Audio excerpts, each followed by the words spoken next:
A chemical reaction is a process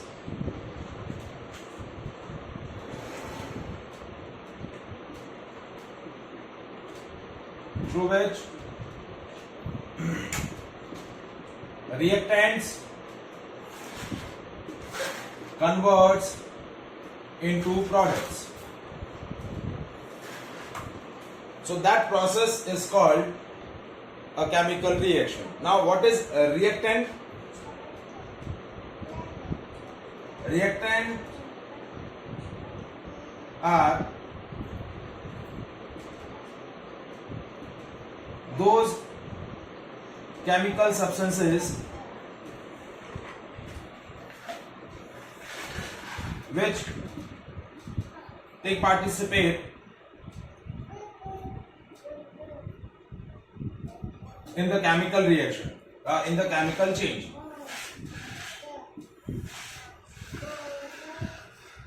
वो chemical substance जो chemical reaction में participate होते हैं उनको हम क्या बोलते हैं? रिएक्टेंट्स बोलते हैं. And products are those chemical substances with new properties which are formed through chemical chain.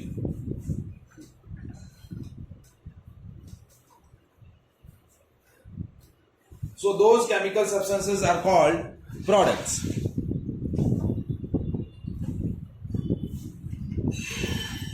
So chemical reaction is a process through which reactants are converted into the products. For example, जैसे मैं एक particular example यहाँ consider करूं कि formation of water from their respective reactants. जैसे water का formation कैसे होगा? Water is formed by chemical reaction between hydrogen and oxygen. So hydrogen and oxygen are reactants and उनके केमिकल कॉम्बिनेशन से जो प्रोडक्ट बना दैट इज वाटर. तो water is a product. ठीक है. तो रिएक्टेंट्स जब प्रोडक्ट में कन्वर्ट होंगे तो वो प्रोसेस क्या बोला जाएगा आपका? Chemical reaction. देखिए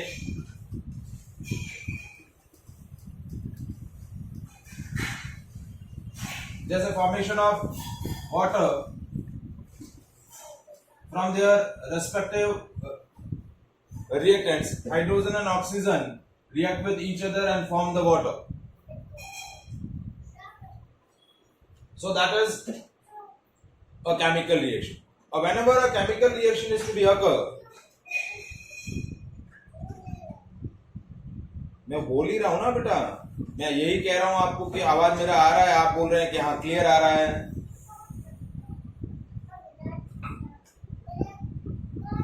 hello Hello. Now whenever a reaction is to be occur in which reactants are converted into the products, what will happen? The products which are formed through the chemical change, through the chemical reaction between the reactants, the chemical properties of products is totally different from the chemical properties of reactant. जैसे for example कि hydrogen और oxygen के combination से water का formation हो रहा है तो वाटर की केमिकल प्रॉपर्टीज रिएक्टेंट की केमिकल प्रॉपर्टीज से टोटली डिफरेंट होगी. तभी हमने यहाँ जो डेफिनेशन लिखी है प्रोडक्ट की, प्रोडक्ट क्या है? Product are those chemical substances which are formed through the chemical reaction with the new properties.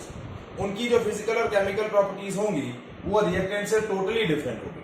So whenever a reaction is to be occur, the chemical properties of product formed is totally different from the chemical properties or physical properties of reactant. Whenever a reaction is to be occur, heat is either evolved or heat is either absorbed by the reactants or either heat is evolved by the product. There is a change in a color of the substances. There is a change in a physical state of the substances. मतलब जो reactant की physical states है, हो सकता है कि product की physical state कुछ different हो. ठीक है. There is a change in a colour of the substances. Reactant के जो कलर्स हैं, प्रोडक्ट का कलर कुछ अलग हो या प्रोडक्ट हो सकता है कि कलरलेस हो. रिएक्टेंट कलरलेस है तो प्रोडक्ट हो सकता है कि कलर हो जाए. So these are the possible changes whenever a reaction is to be occur. जब भी एक रिएक्शन होगा तो ये सारे पॉसिबिलिटी है. क्या क्या पॉसिबिलिटी है देखिए. रिएक्टेंट्स के कंपैरिजन में प्रोडक्ट का फिजिकल स्टेट क्या हो सकता है, चेंज हो सकता है. क्या हो सकता है, रिएक्टेंट के कंपैरिजन में प्रोडक्ट का फिजिकल स्टेट आपका क्या होगा, डिफरेंट हो सकता है. दूसरा, कलर चेंज हो सकता है सब्सटेंसेस का. गैस का इवोल्यूशन हो सकता है. हीट एनर्जी का इवोल्यूशन या एब्जॉर्प्शन हो सकता है. These are the possible changes take place whenever a reaction is to be occur. So chemical reaction is a process through which reactants is converted into the product. So that process is called a chemical reaction. Now how to represent a chemical reaction? So representation of a chemical reaction is called chemical equation. जो हमारा जो unit का second का जो part है वो है chemical equation. पहले हम केमिकल इक्वेशन डिस्कस करेंगे, फिर हम डिस्कस करेंगे the types of chemical reaction. So what is chemical equation? Anybody else तो बताएगा what is chemical equation?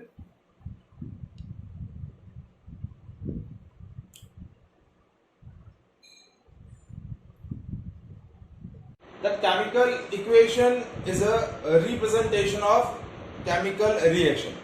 Whenever we want to represent a chemical reaction, we can represent it by equation. That equation is known as chemical equation. So how can we define a chemical equation? A chemical equation is shorthand representation or symbolic representation of a chemical reaction by using symbols and formulas of reactants and products which take participate in the reaction. बेटा लिख रहा हूं, आप सुनो तो सही पहले. Now what is chemical equation? Chemical equation is a shorthand representation or symbolic representation of chemical reaction by using symbols and formulas of different reactants and product take participate in the reaction. So that symbolic representation of a reaction is called chemical equation. So chemical equation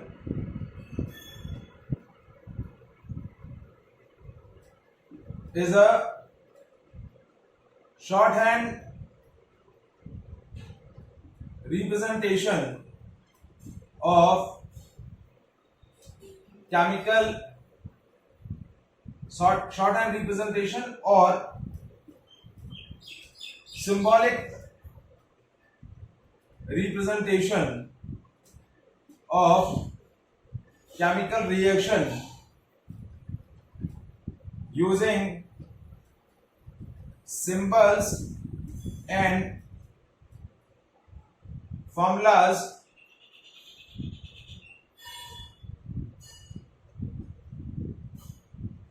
of reactants and products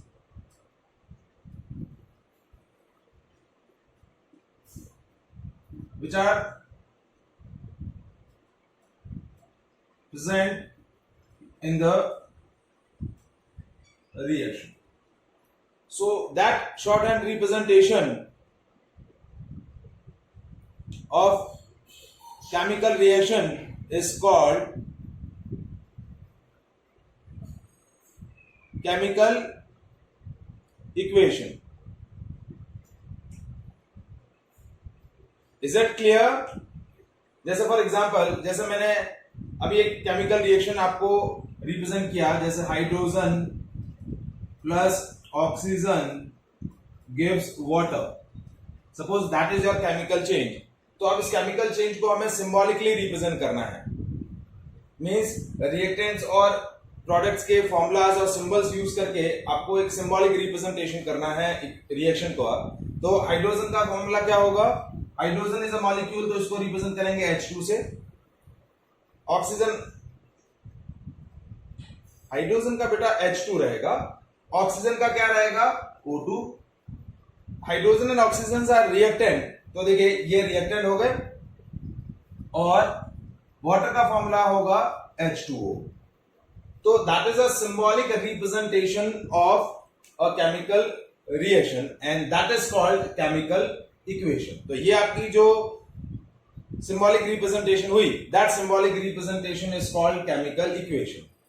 Now what are the characteristics of chemical equation? In this chemical equation, reactants are always written in the left hand side of equation. देखिए equation है तो equals to का sign होता है, जैसे maths में हम discuss करते हैं equation, तो equation में क्या होता है, right hand side और left hand side. So reactants are always written in a left hand side and products are always written in a right hand side. reactant हमेशा left hand side में लिखे जाएंगे, product हमेशा right hand side में लिखे जाएंगे. if more than one reactant are there तो उनके बीच में प्लस साइन रहेगा. if more than one products are there तो प्लस साइन रहेगा. ठीक है.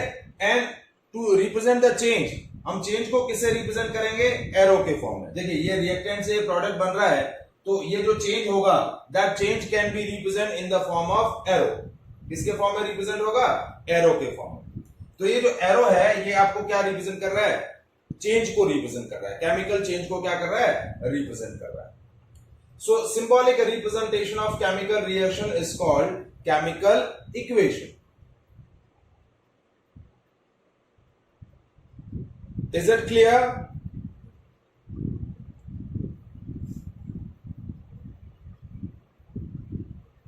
Now there are two types of chemical equation, balanced chemical equation and unbalanced chemical equation. तो types of chemical equation दो तरीके की होती है, balanced and unbalanced. देखिए next is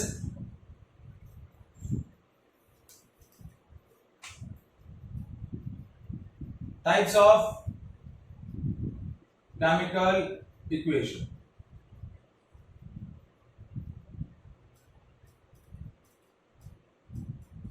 Balanced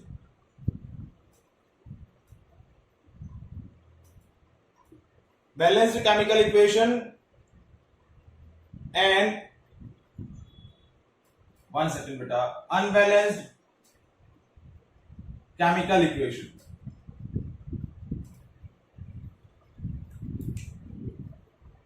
Balanced chemical equation and unbalanced chemical equation. Now what is balanced chemical equation? A equation is said to be balanced if the number of atoms of different elements in the both the side of equation are in equal amount. Different atoms जो elements के present हैं, यदि equation के दोनों side में यदि वो equal amount में है तो that equation is called balanced chemical equation. And if the number of atoms of different elements in the both the side of equation are not equal or are different, then that equation is called unbalanced chemical equation. Now कैसे define करेंगे? A chemical equation is said to be balanced if number of atoms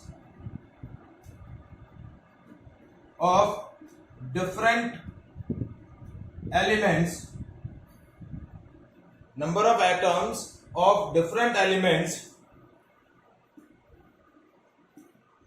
present in both the side of equation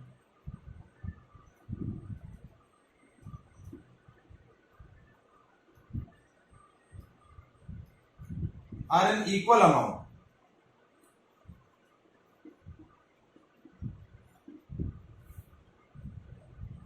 यदि आपके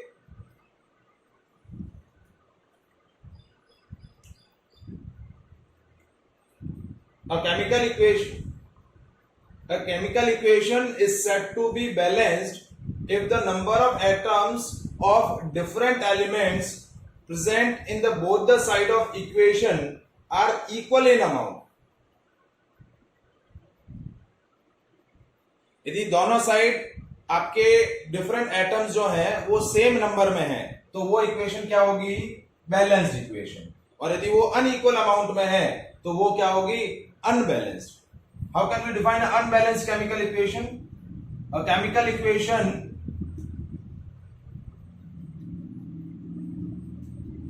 is said to be unbalanced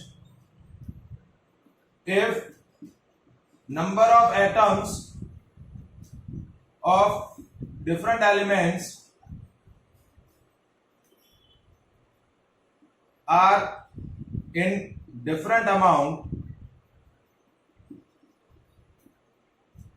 in both the side of equation.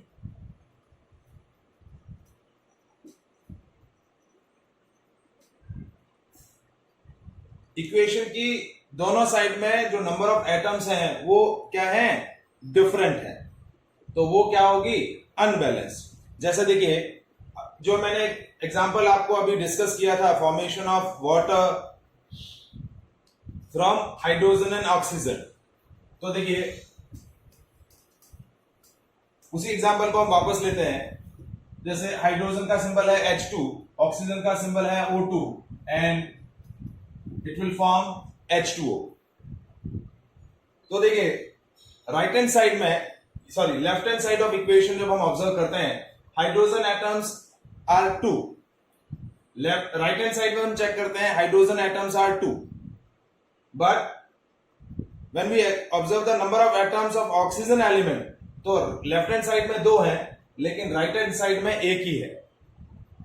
So that equation is unbalanced equation. क्यों? क्योंकि इस तरफ आपके number of oxygen 2 है but right hand side में number of atoms, oxygen atom 1 है, तो अमाउंट जो है वो डिफरेंट है, इक्वल नहीं है। जैसे एक दूसरा एग्जांपल है, C plus O2 gives CO2। तो अब ये देखिए, right hand side, left hand side में कार्बन एटम 1 है, यहां पर भी राइट हैंड साइड में भी 1 है। लेफ्ट हैंड साइड में ऑक्सीजन एटम क्या है? 2 है, यहां पर भी 2 है। तो that is a balanced chemical equation. यानी आपकी इक्वेशन के दोनों साइड में डिफरेंट एटम्स जो हैं वो इक्वल अमाउंट में हैं, तो वो इक्वेशन होगी बैलेंस्ड केमिकल इक्वेशन। और यदि वो अनइक्वल अमाउंट में है तो that equation is called unbalanced chemical equation. आप बैलेंस और अनबैलेंस एटम्स, मतलब आपको क्या चेक करना है? दोनों साइड में नंबर ऑफ एटम्स की काउंटिंग चेक करनी है। यदि काउंटिंग डिफरेंट है तो वो अनबैलेंस्ड हो जाएंगे। दोनों साइड चेक करनी है, दोनों side number of atoms count करने हैं। यदि वो डिफरेंट है तो अनबैलेंस हो जाएगा, और यदि वो सेम है तो क्या हो जाएगा? बैलेंस्ड हो जाएगा। Is it clear?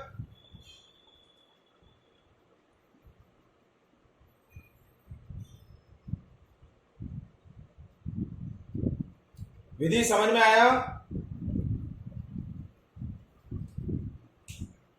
ठीक है। अब देखिए, जब भी हमें इक्वेशन को बैलेंस या अनबैलेंस कैटेगरी में क्लासिफाई करना है तो एक टेबुलर फॉर्मेट के अंदर एक टेबल बना के हम क्या करेंगे? एग्जामिन करेंगे कि नंबर ऑफ एटम्स इक्वल है या फिर अनइक्वल। जैसे देखिए, इस तरीके की टेबल फॉर्म करेंगे। यहां हम लिखेंगे सिंबल ऑफ एलिमेंट, फिर यहां लिखेंगे number of atoms LHS side और RHS साइड। अब आपके पास इस इक्वेशन के लिए 2 एलिमेंट है, हाइड्रोजन और oxygen. Hydrogen left hand side में 2 है, राइट हैंड साइड में भी 2 है। इस तरफ ऑक्सीजन एटम 2 है, राइट हैंड साइड में 1 है। तो क्या हो गया? ये बैलेंस है और ये इनबैलेंस है। तो एक टेबुलर फॉर्मेट में रिप्रेजेंटेशन से आपको एग्जैक्टली आइडिया हो जाएगा कि इक्वेशन आपकी बैलेंस्ड है या फिर unbalanced. Now whenever we represent a chemical reaction, it always be represent by balanced chemical equation। जब भी आपका केमिकल रिएक्शन रिप्रेजेंट होगा, केमिकल रिएक्शन हमेशा क्या होगा? it will be always represent by balanced chemical equation। why we represent a chemical reaction by balanced chemical equation? what is the necessity? जब भी किस नहीं, but hit and trial method is a method to balance the equation. But मेरा question ये है कि मुझे जब भी किसी केमिकल रिएक्शन को रिप्रेजेंट करना है तो chemical reaction is always represent by a balanced chemical equation form, it is not represent by unbalanced form. जैसे ये मेरी अनबैलेंस्ड फॉर्म है, यदि मुझे फॉर्मेशन ऑफ वाटर बनाना है, formation of water from their reactants means hydrogen और oxygen से वाटर का फॉर्मेशन है, तो मैं इस रिएक्शन को इक्वेशन फॉर्म में जब रिप्रेजेंट करूंगा तो अनबैलेंस्ड फॉर्म में नहीं करूंगा, I will always represent it by balanced chemical equation. So why we need to represent a chemical reaction in the balanced chemical equation, what is the necessity? क्या reason है आपको कभी भी केमिकल रिएक्शन को unbalanced form में आप represent नहीं कर सकते? Whenever a chemical reaction is represented in the equation, it will be always represented by a balanced chemical equation to fulfill the law of conservation of mass. Because law of conservation of mass states that the mass is neither be created nor be destroyed. Total mass of a reactant is always equals to total mass of product. During a chemical change, no extra mass is produced, no existing mass is disappear. तो उस चीज को fulfil करने के लिए हमें chemical reaction को हमेशा बैलेंस्ड केमिकल रिएक्शन को हमेशा बैलेंस्ड केमिकल इक्वेशन के फॉर्म में रिप्रेजेंट करना होता है। ये क्वेश्चन बहुत बार एग्जाम में पूछा जाता है, why we need a represent a chemical reaction in the balanced chemical equation. तो आंसर रहेगा to fulfil the law of conservation of mass. जैसे देखिए हाइड्रोजन और ऑक्सीजन के कॉम्बिनेशन से वाटर बन रहा है, तो अब इस रिएक्शन को मैं जब इक्वेशन फॉर्म में रिप्रेजेंट करूंगा तो इस तरीके से रिप्रेजेंट करूंगा। देखिए दोनों तरफ नंबर ऑफ एटम्स डिफरेंट है, तो एक टेबल बनाएंगे, number of elements symbols of element, then number of atoms, ये LHS ये RHS। तो सिंबल ऑफ एलिमेंट्स क्या है? हाइड्रोजन ऑक्सीजन, इस तरफ ये दो हैं, इस तरफ भी दो हैं। Oxygen atom left hand side में दो है, राइट हैंड साइड में एक है। तो अब मुझे क्या करना है? ऑक्सीजन को बैलेंस करना है। राइट हैंड साइड में ऑक्सीजन एक है, तो उसको बैलेंस करने के लिए we are using a technique, जैसा कि विधि ने नाम बताया, this technique is known as hit and trial. How to balance the equation? Method name is hit and trial. मतलब आपको क्या करना है, जो एटम या जो नंबर इम्बैलेंस है उसको एक सुटेबल नंबर से मल्टीप्लाई करना है और उसको बैलेंस कर देना है। यदि वो बैलेंस हो रहा है तो ठीक है, बैलेंस होने के बाद यदि कोई दूसरा एलिमेंट या दूसरा एटम इम्बैलेंस हो रहा है तो वापस उसको भी उसी मेथड से क्या करना है? बैलेंस करना है। तो पहले हम क्या करेंगे, ऑक्सीजन को बैलेंस करने के लिए इस तरफ दो है, इस तरफ एक है, तो इसको 2 से मल्टीप्लाई कर देंगे। तो यहाँ ये हो गया 2 से मल्टीप्लाई, तो ऑक्सीजन इस तरफ 2 हो गए, इस तरफ भी 2 हो गए। लेकिन अब हाइड्रोजन इम्बैलेंस हो गए। हाइड्रोजन राइट हैंड साइड में 4 है, लेकिन लेफ्ट हैंड साइड में 2 ही है। तो लेफ्ट हैंड साइड में 2 की डेफिशिएंसी है, तो उसको बैलेंस करने के लिए यहां भी 2 से मल्टीप्लाई करेंगे। सो this is now your balanced chemical equation. क्या हुआ? 2H2 plus O2 gives 2H2O. That is balanced chemical equation.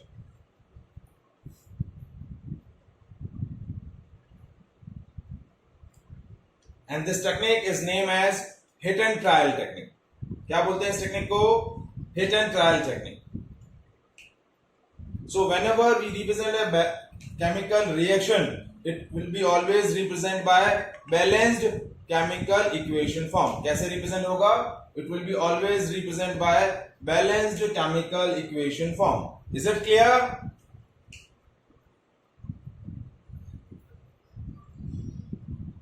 Preet, Smith, Reni.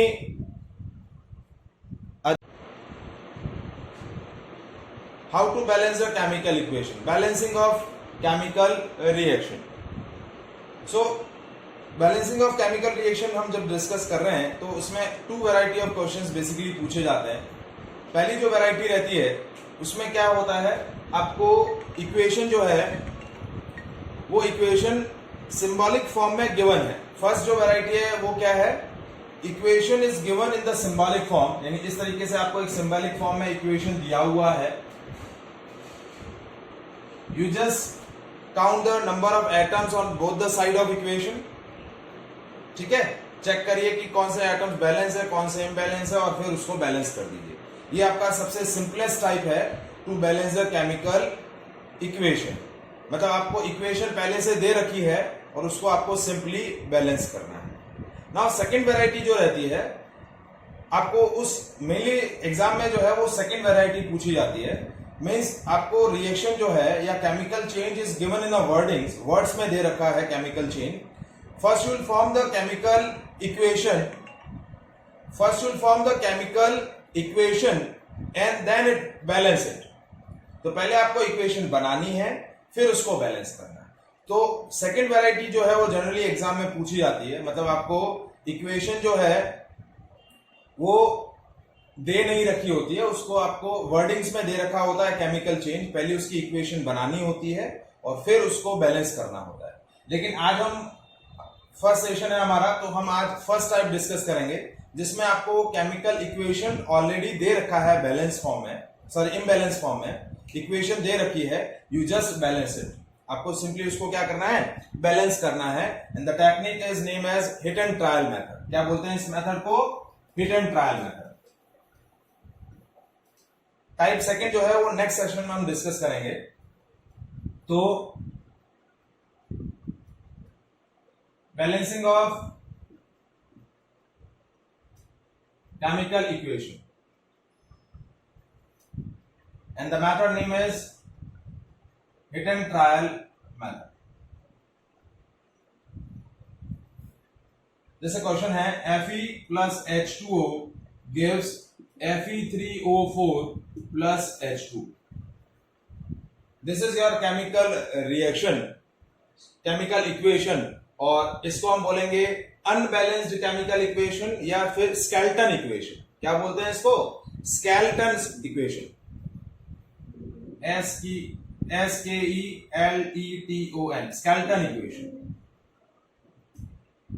और इस इक्वेशन को आपको क्या करना है, बैलेंस करना है। मतलब आपको chemical change already equation form में दे रखा है, आपको सिंपली इसको क्या करना है, बैलेंस करना है।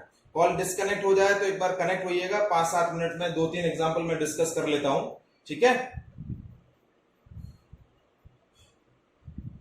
तो देखिए कैसे करेंगे, इस तरीके से एक बार आपको टेबल बनानी है, हमेशा नहीं बनानी है। मतलब फर्स्ट टाइम आप चेक कर लिए कि कौन कौन से एटम्स बैलेंस है, कौन से इम्बैलेंस है। तो सिंबल ऑफ एलिमेंट्स, फिर number of atoms, LHS side और ये RHS side. Symbol of element इस तरफ है आयरन, हाइड्रोजन और oxygen, iron, hydrogen and oxygen, ठीक है। इस तरफ आयरन है एक LHS साइड में, RHS साइड में 3, हाइड्रोजन LHS साइड में 2 है, RHS साइड में भी 2 है, और ऑक्सीजन इस तरफ 1 है, इस तरफ 4 है। तो देखिए हाइड्रोजन बैलेंस्ड है आपका, आयरन और ऑक्सीजन इम्बैलेंस्ड है। तो अब इसको हमें बैलेंस करना है, तो बैलेंस के लिए वही हिट एंड ट्रायल टेक्निक, ठीक है। तो किस तरीके से बैलेंस करेंगे, पहले हम आयरन एटम चेक करेंगे। यहाँ आयरन 1 है, यहाँ 3 है, तो 3 एटम्स हैं। तो इनको बैलेंस करने के लिए कैसे बैलेंस करेंगे, देखिए इसको किससे मल्टीप्लाई किया, 3 से। किससे मल्टीप्लाई किया, 3 से। तो इस तरफ 3 होगा, इस तरफ भी 3 होगा, ठीक है। मैं जो स्केलेटन है वो वापस इस तरफ लिख दे रहा हूं, Fe, 1 सेकेंड, हेलो, हाँ जी। देखिए स्केलेटन फॉर्म वापस लिख दिया, Fe plus H2O, Fe3O4 plus H2। तो देखिए इस तरफ मैंने 3 से मल्टीप्लाई कर दिया, तो आयरन बैलेंस हो गया, ठीक है। अब इस तरफ ऑक्सीजन 4 है, इस तरफ ऑक्सीजन 1 है, तो 4 ऑक्सीजन करने के लिए यहां मैंने क्या किया, 4 से मल्टीप्लाई कर दिया, तो ऑक्सीजन भी बैलेंस हो गया।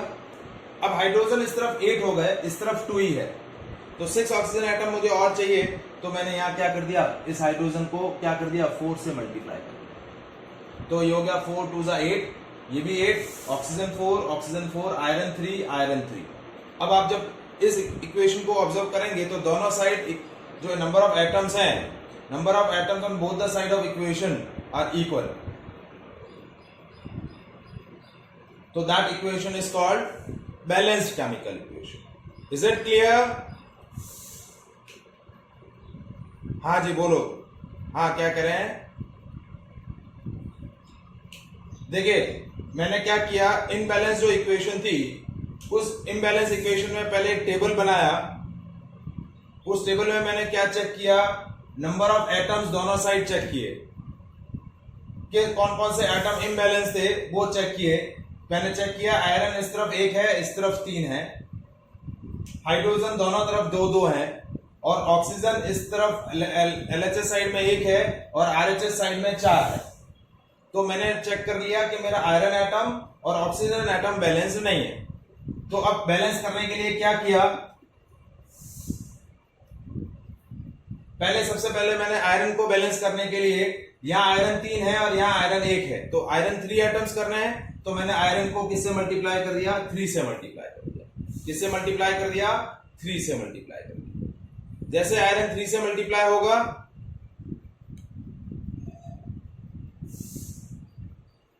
ठीक है, तो इस तरफ आयरन 3 हो गए, इस तरफ भी आयरन 3 हो गए। अब ऑक्सीजन आयरन बैलेंस हो गया, उसके बाद मुझे किसको बैलेंस करना है, ऑक्सीजन को बैलेंस करना है। तो इस तरफ ऑक्सीजन देखिए कितना है, 1, और इस तरफ ऑक्सीजन है 4। तो अब 4 एटम चाहिए मुझे, तो यहां क्या कर लूंगा, 4 से मल्टीप्लाई कर दूंगा।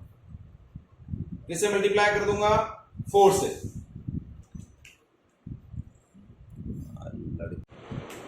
नाउ इस तरफ ऑक्सीजन 4 हो गए, इस तरफ भी ऑक्सीजन 4 हो गए। अब यहां हाइड्रोजन कितने हैं, 8 एटम्स, और यहां हाइड्रोजन 2 ही हैं। तो हाइड्रोजन को बैलेंस करना है, तो इस तरफ क्या कर देंगे, हाइड्रोजन को 4 से मल्टीप्लाई कर देंगे। 4 से मल्टीप्लाई किया तो इस तरफ हाइड्रोजन 8 हो गए, और इस तरफ भी हाइड्रोजन क्या हो गए, 8 हो गए। अब हम वापस एक बार चेक करते हैं दोनों साइड डिफरेंट एटम्स सेम है या नहीं। इस तरफ आयरन 3, इस तरफ भी आयरन 3, इस तरफ हाइड्रोजन 8, इस तरफ भी हाइड्रोजन 8, इस तरफ ऑक्सीजन 4, इस तरफ oxygen 4। So this is your balanced chemical equation. Is it clear?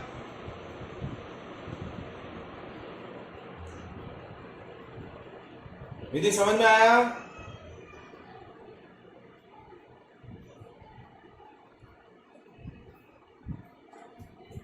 ना सेकंड देखिए,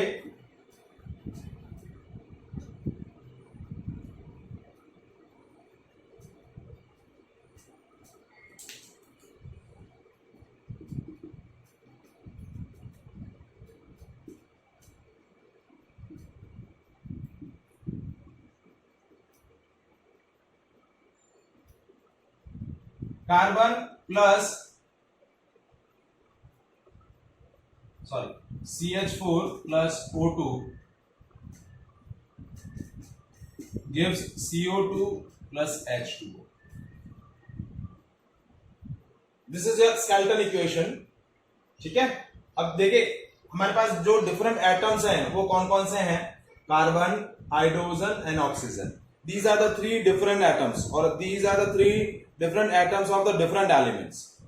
ठीक है, तो ये कार्बन, ये हाइड्रोजन और ये ऑक्सीजन, दोनों साइड हमने काउंटिंग चेक करी। तो काउंटिंग चेक करने पर देखिए क्या आ रहा है,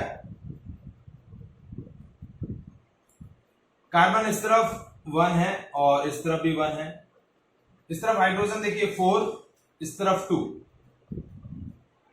इस तरफ ऑक्सीजन 2 है LHS साइड में, और RHS साइड में ऑक्सीजन कितने हैं, 3। तो अब देखिए इस तरीके से एक बार आपको टेबल इसलिए फॉर्म करना है ताकि आपको पता चल जाए कि कौन से एलिमेंट बैलेंस्ड है और कौन से एलिमेंट बैलेंस्ड नहीं है, कौन से एटम्स इक्वल अमाउंट में और कौन से इक्वल नहीं है। तो ये इक्वल है, ये दोनों अनइक्वल है।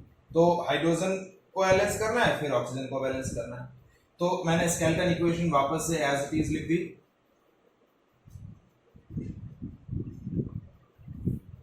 अब क्या करेंगे देखिए, पहले हाइड्रोजन को बैलेंस करना है। यहां हाइड्रोजन 4 है, यहां हाइड्रोजन 2 है। ठीक है, तो अब 2 से 4 करना है, तो किससे मल्टीप्लाई करेंगे, 2 से। तो यहां 2 से मल्टीप्लाई, तो यहां हाइड्रोजन 4 हो गए, यहां भी हाइड्रोजन 4 हो गए। अब जैसे यहाँ 2 से मल्टीप्लाई किया तो इस तरफ ऑक्सीजन एटम अब कितना हो गया, 2 और 2 4, 2 ये और 2 ये, 2 2 जा 4, और यहां ऑक्सीजन कितना है 2, तो अगेन 4 राइट हैंड साइड में 4 एटम्स है, लेफ्ट हैंड साइड में 2 है, तो राइट लेफ्ट हैंड साइड में 4 करने के लिए किससे मल्टीप्लाई करेंगे, अगेन 2 से, तो ये हो गया CH4 plus 2O2 gives CO2 plus 2H2O। देखिए अब वापस एक बार चेक कर लेते हैं, क्रॉस वेरीफायर, कार्बन इस तरफ 1, इस तरफ भी 1, हाइड्रोजन इस तरफ 4, इस तरफ 2 2 जा 4, ऑक्सीजन इस तरफ 4, इस तरफ 2 and 2 4। Is it clear? Smith समझ में आया? हाँ विधि समझ में आया बेटा?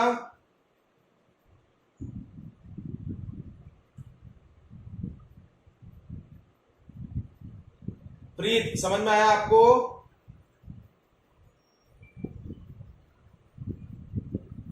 प्रीत are you there?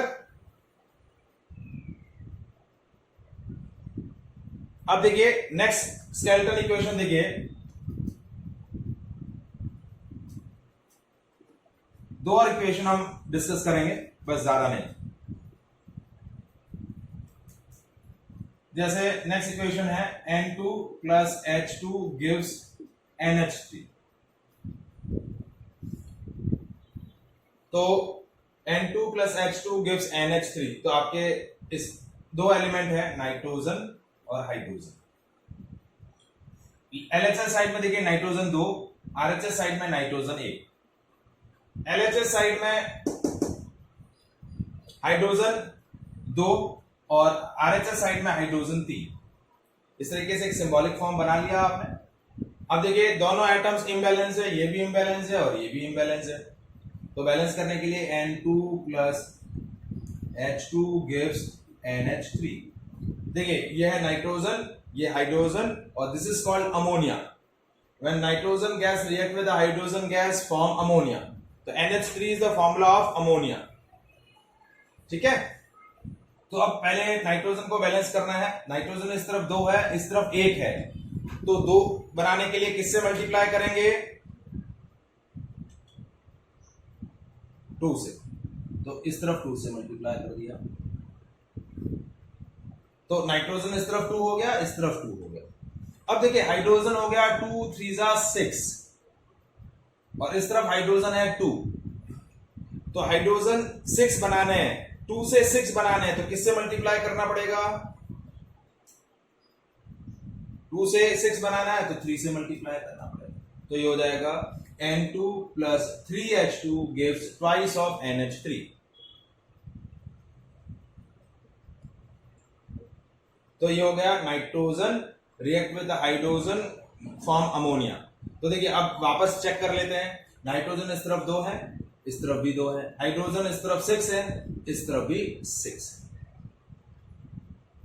Is it clear? Any doubt? Now next equation. अब ये जो मैं इक्वेशन लिख रहा हूं थोड़ा सा डिफरेंट रहेगा, देखिए कैसे है।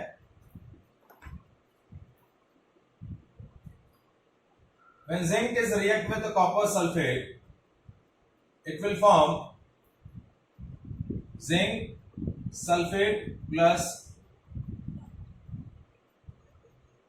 चलिए zinc is react with H2SO4 form zinc sulfate and hydrogen. This is the reaction. तो अब देखिए मैं सिंबल ऑफ एलिमेंट्स कैसे लिख रहा हूं। इस तरफ जिंक है,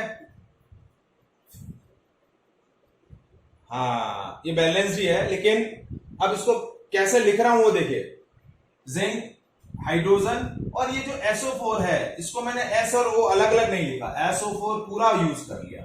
अब ऐसा पूरा यूज करने का क्या लॉजिक है, जब आपका ग्रुप ऑफ एटम रिएक्टेंट से कंप्लीटली प्रोडक्ट साइड में एज इट इज आ जाए, जैसे यहाँ SO4 था और कंप्लीटली SO4 यहां आ गया, तो आपको सिंगल सिंगल एटम नहीं लिखना है, एस और ओ अलग अलग नहीं लिखना है, आप पूरा का पूरा SO4 राइट हैंड साइड से लेफ्ट हैंड साइड में यूज कर सकते हैं। तो जब आप सिंबल की टेबल बनाएंगे तो उसमें SO4 इस तरफ 1, इस तरफ 1, हाइड्रोजन इस तरफ 2, इस तरफ भी 2, और जिंक इस तरफ 1 और इस तरफ भी 1। तो this equation is already balanced. ये इक्वेशन आपकी क्या है? ऑलरेडी बैलेंस्ड हो जाए। तो कहने का यहाँ जो मेरे वैरायटी जो दिखानी थी वो क्या है कि ये जो ग्रुप ऑफ एटम है, जब कोई भी ग्रुप ऑफ एटम डायरेक्टली आपका रिएक्टेंट से प्रोडक्ट में डायरेक्टली विदाउट एनी चेन लिखा जा रहा है, तो आप जब सिंबल ऑफ एलिमेंट्स बनाएंगे उसमें SO4 आप डायरेक्टली यूज कर सकते हैं, पूरा का पूरा SO4 यहाँ यूज कर सकते हैं। आपको S और O अलग अलग लिखने की जरूरत नहीं है, सल्फर और ऑक्सीजन अलग अलग लिखने की जरूरत नहीं है, पूरा ग्रुप ऑफ एटम आप यूज कर सकते हैं। Is it clear?